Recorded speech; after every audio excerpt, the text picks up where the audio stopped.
আর মুহররমের সময়তে দুটা রোজা আছে কিন্তু। মুহররমে কয়টা রোজা? জোরে বলেন, মুহররমে কয়টা রোজা? চাঁদের 10 তারিখে একটা রোজা, আর চাঁদের 9 তারিখে একটা রোজা। কয়টা হলো? চাঁদের 9 তারিখে একটা রোজা, চাঁদের 10 তারিখে একটা রোজা। আর আমরা যেদিন মুহররম ওইটাকে কি ভাষায় বলি? তাজিয়া লিসান নাকি বলি? নিশান যে আমরা ভাষায় কয় তারিখে? কয় তারিখে ভাষাইছি ভাই? আপনারা বেরছে লাঠি খেলছেন, জানেন না কিছু, কি ব্যাপার? কয় তারিখে ভাষায় কেউ জানে না? 11 তারিখ না 10 তারিখ? হ্যাঁ, 22 খেলছে নাকি? আর যেদিন তাজা খেলছে 10 তারিখে, সেদিন নুন ছাতু হয়ে ভিড়ছে একবারে। এ ভাই, আল্লাহ রাসূল সাল্লাল্লাহু আলাইহি সাল্লাম 10 তারিখের দিন রোজা করেছেন, আর আমরা 10 তারিখে কি করছি বলেন? লাঠি খেলছি, ঢোল বাজাচ্ছি।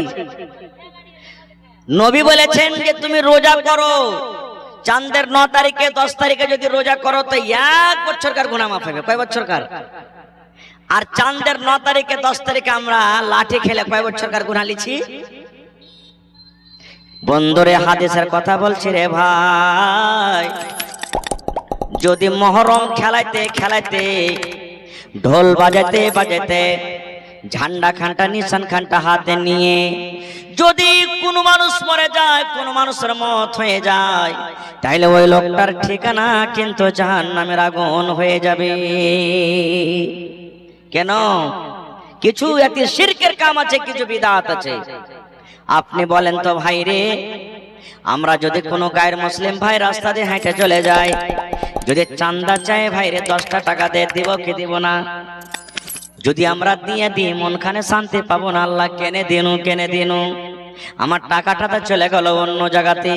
মন দিলে যদি চাহে তো আমরা মনে চিন্তা ভাবা করি, আল্লাহ কেন দিনু কেনে দিনু।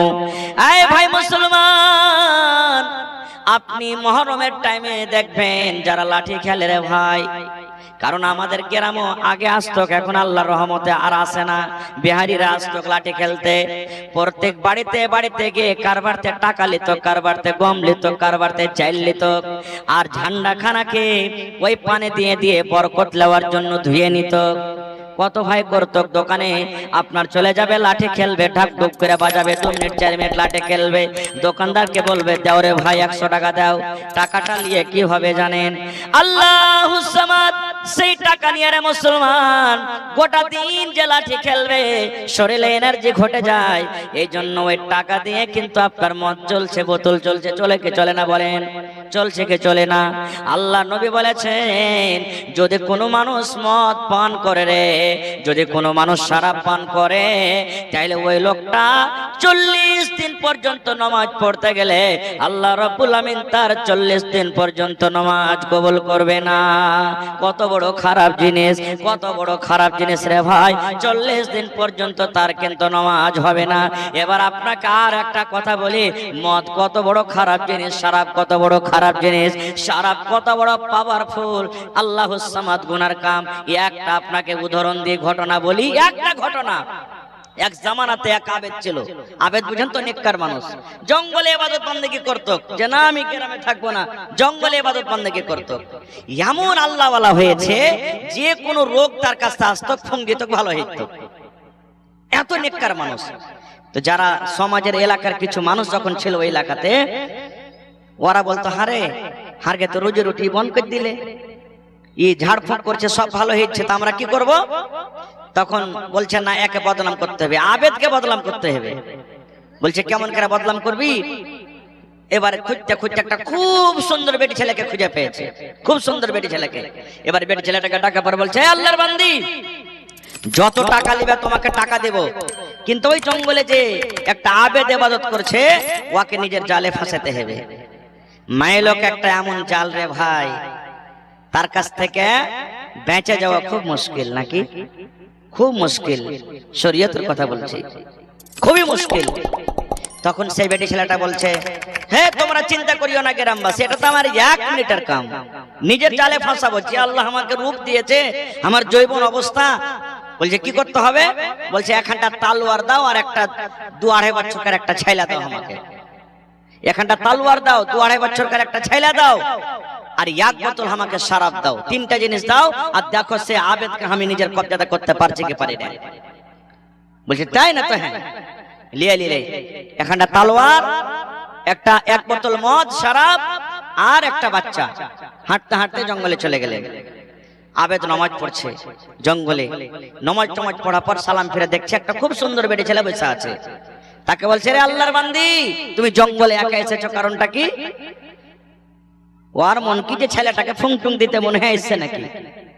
বলছে কি কারণে এসেছো, কি দরকার তোমার? বন্ধুরে আমার ভালো করে শুনবেন। এবারে সেই বেটি ছেলে হাঁটতে হাঁটতে গিয়ে আবেদের পাঞ্জরে বসেছে। বসা পর বলছেন, আল্লাহর বান্দারে,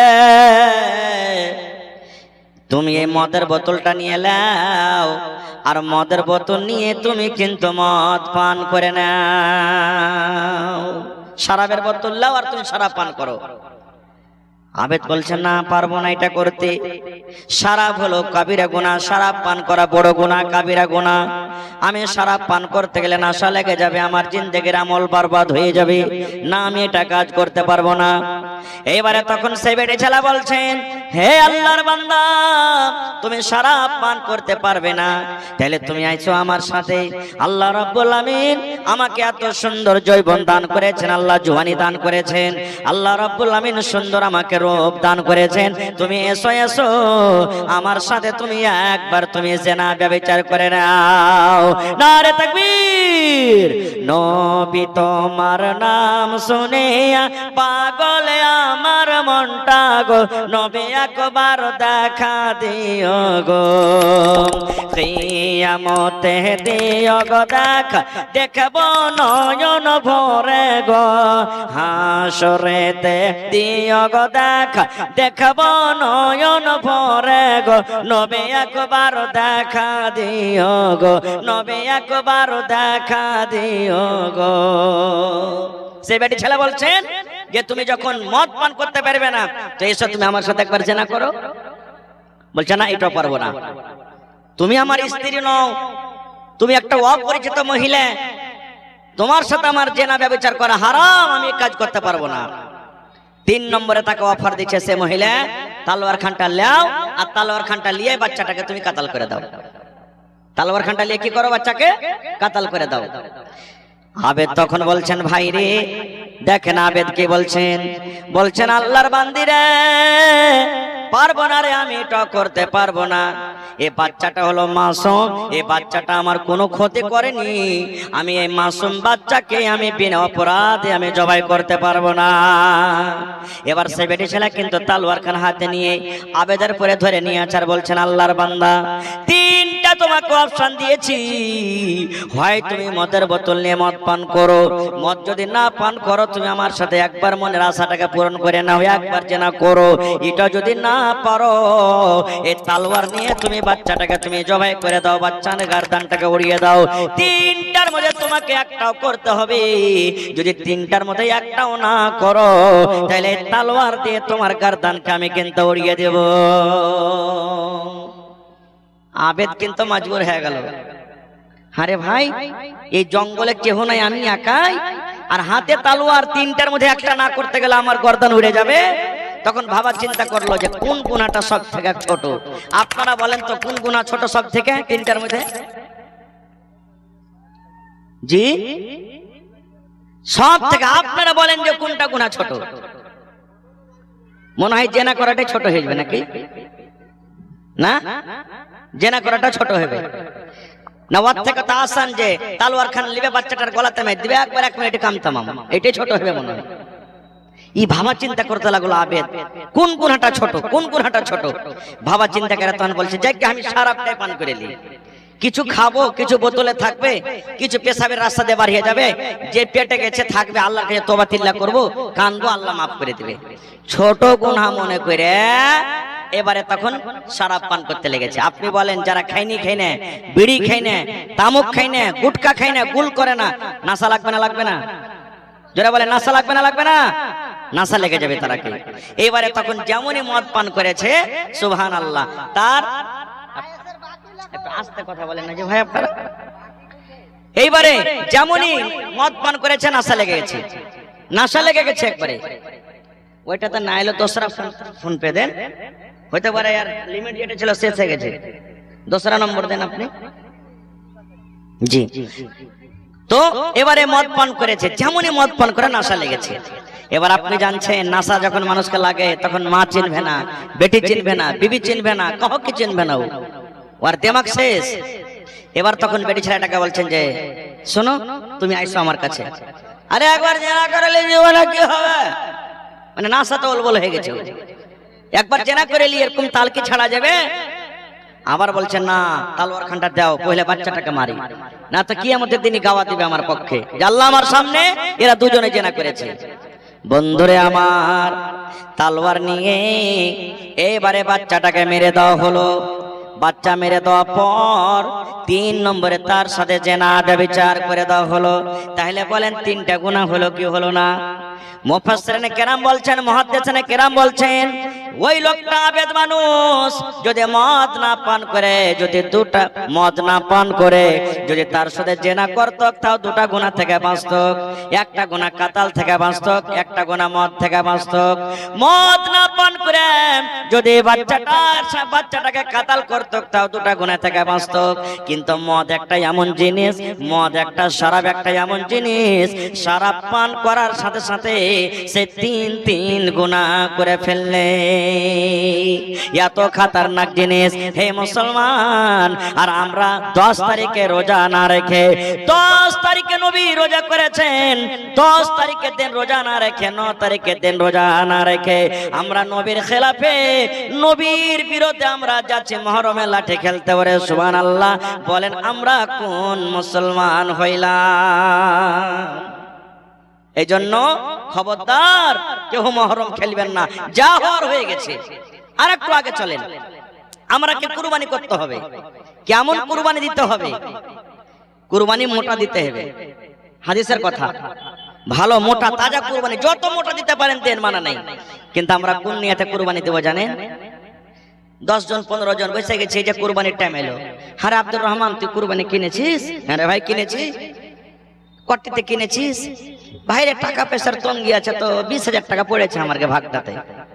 তুই কটি কিনেছিস আব্দুল্লাহ? আরে ভাই আমার ঘাটা তোর থেকে একটু ভালো আছে, কত আছে? 30,000 টাকা হবে। এই করতে করতে ওয়াকে বলছে যে আরে সোলেমান তুই কটিতে কিনেছিস? খ্যাপা, বছরে একদিন কুরবানি দিব তো যেমন তেমন দিব। আমি 50,000 টাকা নিয়েছি, তেল চুচে খালি, বকনে তেল চুচে খালি। এই দেখেন। আচ্ছা আপনি বলেন তো, আমার আপনার কুরবানি যদি 1 লাখ টাকা দামের হয়, তো ইসমাইল নবী থেকে বেশি দামি হতে পারে? জোরে বলেন, ইসমাইল নবী থেকে দামি হতে পারে? আল্লাহ রাব্বুল আলামিন কোরআনে বলেন, লা ইয়ানালাল্লাহু লুহুমুহা ওয়ালা দিমাউহা ওয়ালাকিন ইয়ানালুহুত তাকওয়া মিনকুম।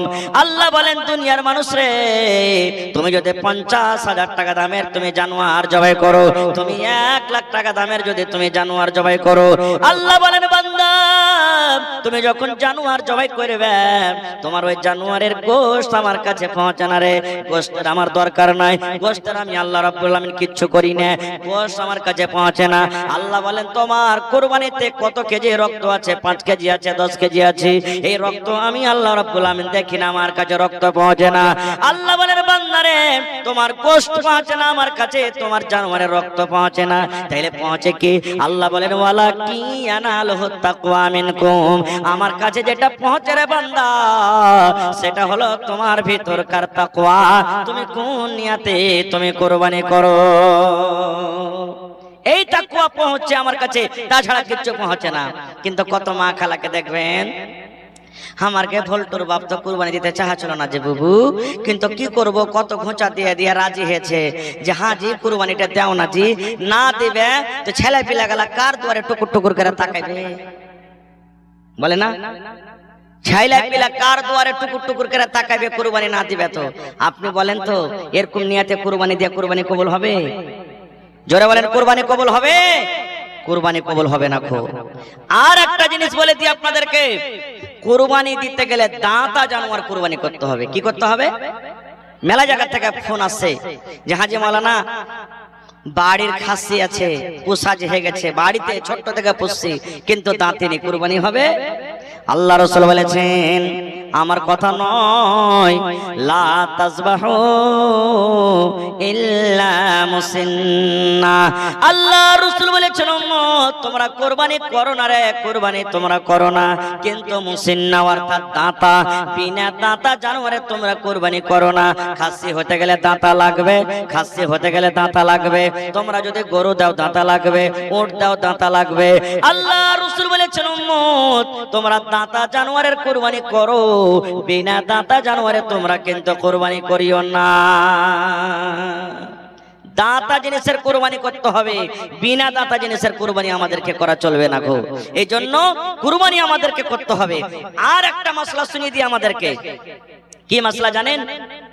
আল্লাহ রাসূল বলেছেন হে আমার উম্মত তুমি কুরবানি করার ইরাদা করে নিয়েছো, কিন্তু কুরবানির জানোয়ার কিনোনি, কিংবা কুরবানির জানোয়ার তুমি কিনে নিয়েছো, তোমার বাড়িতে খাসি আছে, গরু আছে, তুমি কুরবানির জানোয়ার নিয়েছো, কিংবা এখনো তুমি লেওনি, হয়তো একদিন আগে নেবে, দুদিন আগে নেবে, কিংবা বকরা ঈদে তুমি লিয়া জবাই করবে। আল্লাহ রাসূল বলেছেন তুমি ইরাদা করেছো আমি কুরবানি করব। নবী বলেছেন যে ইরাদা করেছে কুরবানি করব, ওই লোকটার জন্য যখন জিলহিজ্জা মাসের চাঁদ উঠে যাবে রে, যেদিন চাঁদ উঠে যাবে সেদিন থেকে নিয়ে যতক্ষণ পর্যন্ত জানোয়ারটা জবাই না হবে ততক্ষণ পর্যন্ত মাথার চাঁদি থেকে নিয়ে পার তাইলা পর্যন্ত শরীরের যেন কিছু না কাটে, মাথার চুল কাটতে পাবে না, মাথার চুল যেন না কাটে, মোজ কাটতে পাবে না, দাড়ি কাটতে পাবে না, বগলের চুল সাফ করতে পাবে না, সারামগার গোড়াতে যে চুল হয় চুল কাটতে পাবে না, কোনি যদি বড় হয়ে যায় কোনি কাটতে পাবে না। আল্লাহ রাসূল বলেছেন উম্মত বেটা ছেলে হোক কিংবা বেটে ছেলে হোক, মায়ের লোক হোক কিংবা মতলোক হোক, যে কুরবানি করার ইরাদা করে নিয়েছে, কুরবানির জানোয়ার কিনেছে বা কিনেনি কিন্তু ইরাদা আছে কুরবানি এবার করব, নবী বলেছেন উম্মত যেদিন জিলহিজ্জা মাসের চাঁদ উঠে যাবে রে সেদিন থেকে নিয়ে কুরবানি করা পর্যন্ত ওই লোকটা যেন নিজের শরীরের যেন নিজ কিছু না কাটে। এবার মেলায় মানুষ আছে যে হাজি মাওলানা জামাই বাড়তে যে চলে এসছে তো মুরগি জবাই করতে পাবো না, বিয়ে বাড়তে চলে এসছে কই তো জবাই করতে পাবো না। মেলায় ভাই আছে খাসির ব্যাপারী করছে, বিজনেস করছে, করে না? মেলায় ভাই পোল্ট্রি মুরগির ব্যবসা করছে, হাজি মাওলানা তাইলে কি করব? হাদিসটা শুনেন নবী বলেছেন যে কুরবানি করার ইরাদা করেছে ওই লোকটা নিজের শরীরের কিছু কাটতে পাইবে না রে, কিন্তু ওর জন্য মুরগা জবাই করা মানা নাই, ওর জন্য খাসি জবাই করা মানা নাই, ওর জন্য কয়তো জবাই করা মানা নাই, ওর জন্য গরু জবাই করা মানা নাই, ওর জন্য ভৈঁস জবাই করা মানা নাই। ওই লোকটা জানোয়ার জবাই করতে পাবে, এর তো গুনাহ নাই, কিন্তু নবী যেটা মানা করেছে সেটা হতো শুধু নিজের শরীরের মাথার চানি থেকে নিয়ে তাইলা পর্যন্ত যদি নিজের শরীরের কিন্তু কিছু কাটতে পাবে না। যদি সুন্নাতের পরে আমল করে ওই লোকটা কিন্তু নেকির হকদার হয়ে যাবে, নেকির হকদার হয়ে যাবে। কিন্তু আজকে আমরা কত মানুষ এটা জানছি আর কত মানুষ আমরা জানি না। কাটলে কি না কাটলো কি, নেকি কি গুনাহ কি, আমরা মুসলমান কিন্তু এগুলা জানি না। ভাইরে এই কুরবানিটা আমাদের কাছে কোথা থেকে এসেছে? আমার টাইম কিন্তু খুব শর্ট হয়ে আসছে ভাই। সব থেকে আগে দুনিয়াতে কে কুরবানি করেছিল এটা জানা দরকার আমাদেরকে। দুনিয়াতে সব থেকে প্রথম মানুষের নাম কি বলেন তো আপনারা? জোরে বলেন। আদম আলাইহিস সালাম। আর আদম আলাইহিস সালামের জামানা থেকে কুরবানি চলে আসছে। আদম আলাইহিস সালামের জামানা থেকে নিয়ে ঈসা আলাইহিস সালাম, আমাদের নবীর আগে ঈসা নবী এসেছেন। যত নবী এসেছেন সব নবীর পরে কুরবানি, কিন্তু কুরবানি করে জানোয়ার ওরা ছেড়ে দিয়েছে জমিনে। আসমান থেকে আগুন এসছে আল্লাহর তরফ থেকে, যার হালাল টাকার কুরবানি কুরবানি জ্বালিয়ে দিয়েছে, পুড়িয়ে দিয়েছে আগুনে, ওর কবুল হয়ে গেল। আর যার হারাম টাকার কুরবানি জমিনে পড়ে থেকে গেল। এবার যদি আমাদের জমানতে যদি হয়তো কত যে আমাকে শরম লাগতো, কত রকম টাকা যে আমরা ইনকাম করছি, কার হয়তো কবুল না হয়তো আল্লাহ জানে, হতো না যে ভাই। আমরা মেলায় মানুষ সুদ খাচ্ছি, মেলায় মানুষ ঘুষ খাচ্ছি, মেলায় মানুষ কত জায়েজ নাজায়েজ করছি, হাত দিয়ে টাকা ইনকাম করে কুরবানি দিচ্ছি। মেলায় মানুষ কার ভিতর কে সান্ধিয়ে দেখেছে ভাই? দেখেছে কি? কেউ দেখে না। তো যা হোক, আদম নবীর দুটা বেটা, ওই জামানাতে যে বাচ্চা জন্ম নিত ডাবল ডাবল জোড়া জোড়া। আপনারা বলেন তো এই জামানাতে নিজের বহিনকে কেউ বিয়ে করতে পারবে? হারাম হারাম। আপনার স্ত্রী বাড়িতে আছে আর ওয়ারি একটা বহিন আছে, ছোট বহিন হোক কিংবা বড় বহিন হোক, মার পেটের বহিন নিজের, স্ত্রীটাকে বাড়িতে রেখে যদি ফের শালিকে বিয়ে করে চলে আসেন তো চলবে? হারাম, চলবে না। একটাকে তালাক করতে হবে আপনাকে, ওই যেটা স্ত্রী আছে ওকে তালাক করেন, আর না তো ওকে আনতে হবে না। এক মার পেটের দুটা বহিন চলবে না আপনার জাওজিয়াতে, কোনো পুরুষ ছুতে পাবে না। এরকম নিজের বহিনকে কেউ ছুতে পাবে না। তো ওই জামানাতে হয়তো কি আল্লাহ তাবারক ওয়া তাআলাকে মানুষ আবাদ করনা ছিল, দুনিয়াতে মানুষ বাড়ানো ছিল। একবার বেটা বেটি হতো, ফের পরের বছর বেটা বেটি হলো, ফের পরে যে হলো ফের বেটা বেটি হলো। তো রিশতা কেমন করতো, আল্লাহ তো দুনিয়াকে আবাদ করবে। তখনকার রিশতা তখন ছিল এরকম যে ধরেন 2000 বুঝার জন্য বলছি, 2024 সালে যেটা বেটা বেটি হলো, 2025 সালে যেটা বেটা বেটি হবে, তো এই বেটা ওই বেটি, ওই বেটি এ বেটা, উল্টা পুল্টা এটা রিশতা আল্লাহ তখন জায়েজ করেছিলেন।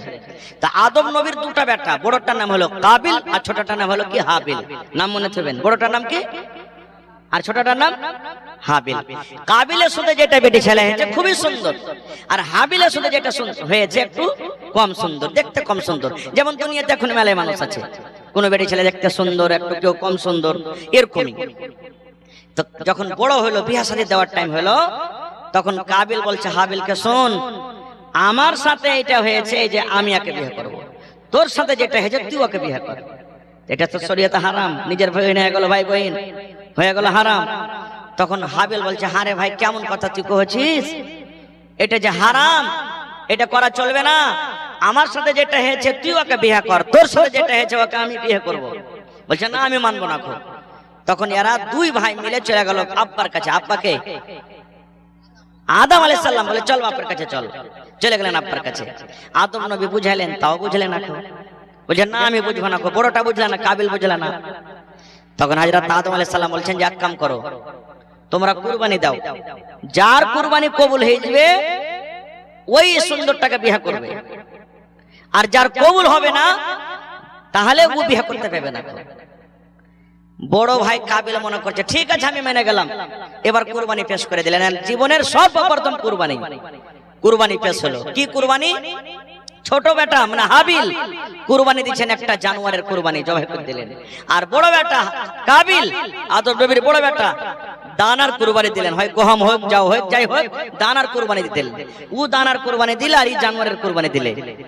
আল্লাহ রাব্বুল আলামিনের পক্ষ থেকে আগুন এলো, আগুন এসে চারিদিকে ঘুরতে লাগলো। ঘুরতে ঘুরতে ঘুরতে বলে সুবহানাল্লাহ, আদম নবীর যেটা ছোট বেটা জানোয়ারের কুরবানি করেছিলেন হাবিল, হাবিলের কুরবানি কিন্তু কবুল হয়ে গেল। হাবিলের কুরবানি আল্লাহ রাব্বুল আলামিন কবুল করে নিলেন, আর কাবিলের কুরবানি কিন্তু আল্লাহর দরবারে কবুল হলো না।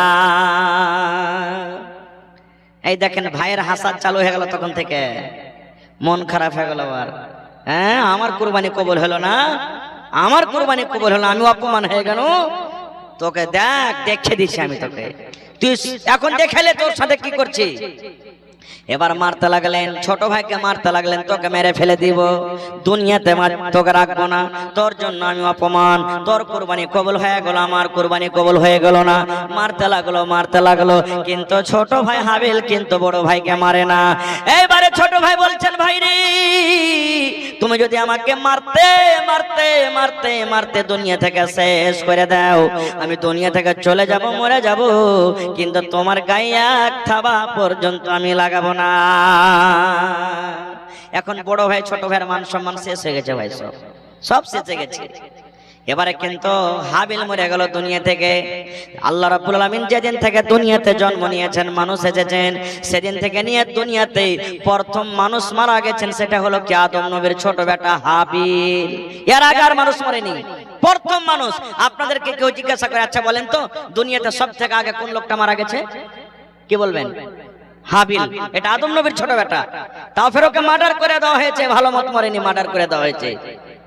আল্লাহ রাসূল বলেছেন, হে আমার উম্মত, কাবিল ছোট ভাইকে যা মেরে দিয়েছে, কিয়ামত পর্যন্ত যত লোক মার্ডার হবে রে, গুলি করে মেরে দেখ, বম দিয়ে মেরে দেখ, চাকু দিয়ে মেরে দেখ, বান দিয়ে মেরে দেখ, যে কোনো ভাবে মানুষকে যদি মানুষ মার্ডার করে দেয়, আল্লাহ রাব্বুল আলামিন প্রথম গুনাহ আদম নবীর বড় বেটা কাবিলের ঘাড়ে আল্লাহ চাপিয়ে দিবেন। কারণ শুরুয়াত করেছে ওই, আর আল্লাহ রাব্বুল আলামিন তারপরে যে লোকটা মার্ডার করবে তার ঘাড়ে কিন্তু আল্লাহ গুনাহ চাপিয়ে দিবে। এই মতো ভালো কামে চলে এসেন। আজকে আপনার মসজিদের জালসা, আজকে মসজিদে যদি আপনি 1000 দিয়ে দিলেন, 5000 দিয়ে দিলেন, 1 কাঠা জমিন দান করে দিলেন, আর আপনার দেখা দেখে যত লোক দান করলে আল্লাহ রাব্বুল আলামিন প্রথম নেকি আপনাকে দিলেন, কারণ আপনি যে শুরু করে দিলেন। আর আপনার দেখা দেখে যত নেকি যত লোক দান করবে আল্লাহ সকলের নেকি আপনার খাতাতে আল্লাহ তুলে দিবে, কিন্তু কোন মানুষের নেকি আল্লাহ কাউকে কেটে দিবে না। মানুষ তো মরে গেল, এবার কি করতে হবে লাস্টটা শুধু জানে না ও, কারণ ও তো জানে না যে মানুষ মরে যেতে কি করতে হয়, ঘাড়ে লিয়ে খালি এদিক ওদিক গড়িয়ে বেড়াই, আর আল্লাহ কি করনু, আল্লাহ কি করনু, আল্লাহ কি করনু। আপনারা বলেন তো, দুনিয়াতে সব থেকে তাকাতওয়ার শক্তিশালী কে? যে বেশি গুলি চালাতে পারছে নাকি? যে বেশি বম চালাতে পারছে নাকি? কে যে ভাই? যে নিজের স্ত্রীকে খুব বেশি বেশি করে মারতে পারছে। হ্যাঁ লের বেটি হালে তোকে বাড়তে থাকো না, হট তো এখান থেকে নাকি? না, দুনিয়াতে সব থেকে তাকাতওয়ার কে জানেন? আমার ওলামারা বসে আছেন, জিজ্ঞাসা করেন। এমন রাগ উঠেছে বিবির উপরে, হ্যাঁ সে ফেলে তো ইহে দিবেন একবারে। এমন রাগ উঠেছে, লাঠি পেলে মাথাকে ভেঙে দিবেন, তার চুলের ঝুঁটি ধরে একবার ঠেলতে ঠেলতে নিয়ে চলে যাবেন। এমন রাগ উঠেছে মানুষকে পেলে মেরে দিবেন। ওই সময় রাসূল বলেছেন, যে নিজের রাগকে গুসাকে কন্ট্রোল করবে, রাসূল বলেছেন সব থেকে শক্তিশালী হলো লোকটা, ওর থেকে শক্তিশালী আর কেউ নেই। কিন্তু আজকে আমরা কি করি? বিবির পরে এমন জুলুম করি, বিবি যদি কোনো ভুল করে দেয়, লাঠি লিয়া মারতে মারতে চুলদের ঝুঁটিকে ধরে টানতে টানতে টানতে ধাক্কা দিতে দিতে বাড়ি থেকে বাহির করে দিই, আর বলি দুয়ারে থেকে আয় তোর পাকে ভাঙবো, তুই যদি বাড়তে সঙ্গে যাস। কত জুলুম অত্যাচার করছে না, এটা ভুল, এগুলা করতে হবে না গো ভাই মুসলমান। এবারে ও কিন্তু লাশটাকে নিয়ে ঘুরে বেড়ে, আল্লাহ কি করব, আল্লাহ কি করব। আল্লাহ রাব্বুল আলামিন তাকে শিখার জন্য দুটো পাখি পাঠালেন। কোরআনের কথা বলছি, দুটো পাখি এলো। ও কিন্তু লাশটাকে নিয়ে, ভাইয়ের লাশ নিয়ে সামনে বসে আছে, কি করবে কিছু বুঝতে পারে না। এবার পাখি দুটা এলো, পাখি দুটা আসা পর এবার কাবিল বলছেন, আমার সামনে পাখি দুটা লড়াই করতে লাগলো। এক পাখি আর এক পাখিকে মারে, লোচালোচি করে, টেনা মারি মারি করে। পাখি লড়তে লড়তে লড়তে সুবহানাল্লাহ, একটা পাখি কিন্তু আর একটা পাখিকে মেরে দিল। এবার যখন একটা পাখি মরে গেল, যে পাখিটা মেরে দিয়েছে, যে পাখি বেঁচে আছে, ওই পাখিটা নিজের পর দিয়ে, নিজের পা দিয়ে জমিনকে হাঁচড়ে হাঁচড়ে, মাটিকে হাঁচড়ে হাঁচড়ে হাঁচড়ে, যে পাখিটা মারা গেছে একে কিন্তু দফন করে সে চলে গেল। তখন কাবিল বলছেন, আল্লাহ একটা পাখির এত বুদ্ধি এত জ্ঞান যে ওকে মার্ডার করে কেমন করে দফন করতে হয়, দফন করে উড়ে চলে গেল। আর আমি একটা মানুষ, আমার ভাইকে মেরে দিয়ে আমি কি করব বুঝতে পারি না, বসে আছি বন্দরে। তখন কাবিল নিজের ভাইকে নিজের হিসাবে দফন করে দিলেন। আল্লাহ রাসূল বলেছেন, তাইলে সর্বপ্রথম আল্লাহ রাব্বুল আমিনের দরবারে কুরবানি করেছিলেন কে? আদম নবীর দু বেটা, একটার নাম হলো কাবিল, একটার নাম হলো হাবিল। এই করতে করতে করতে করতে করতে করতে সিলসিলা চলে আসছেন। ভাই আর মাত্র আমার 20 মিনিট সময় আছে, চলে আসছেন। এই যে আজকে আমরা কুরবানি করছি, জানোয়ারটা করছি, এটা কখন থেকে হলো? আমাদের বাবা ইব্রাহিম আলাইহিস সালামের জামানা থেকে হলো। ইব্রাহিম নবীর 80-85 বছর বয়স, একটা কিন্তু ছেলে পেলা হয়নি। আজকে যদি আমাদের 10 বছর 5 বছর বিয়ে শাদী হয়ে যায় ভাই, আর ছেলে পেলা না হয়, কত আল্লাহর কাছে দোয়া করব। আল্লাহ আঁচল পেতে পেতে মায়েরা দোয়া করবে, আল্লাহ ঠোঁট মোটা হয়ে চলবে, লাক মোটা হয়ে চলবে, কালো হয়ে চলবে, আল্লাহ যে কোনো ছেলে হোক চলবে, কিন্তু আল্লাহ তুমি ছেলে দাও। কত পীর বাবার কাছে যাব, কোন জায়গাতে যাব, কত কি করব, কত কি করব, কত কি করছি আমরা।